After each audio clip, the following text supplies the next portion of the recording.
kutenda kazi pamoja na wote wampendao. Kile ninachohitaji mwanangu apone. Na wale walioitwa wameitwa kufuatana na mapenzi yake. Yeyote anayeamini upone sahihi na uinuke ukanyage kwa jina la Yesu.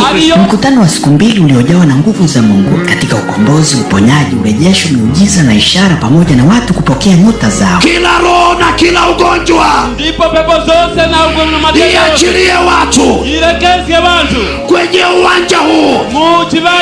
Diabetes, pressure. Ni katika uwanja wa Karonga Community mjini Karonga katika nchi ya Malawi. Unaamini? Tarehe ni 18 na 19 mwezi wa 7 mwaka huu, saa 2 asubuhi kila siku. Utapona leo mpaka mchawi ashtuke.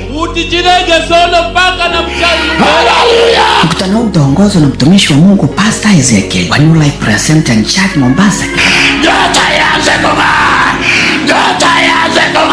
Karibu bila kuchelewa. Bwana atengeneze maisha yako. Yesu Baba, Bwana mapenzi yako. Wewe Yesu mapenzi yako Baba. Adonai, tukuabudu.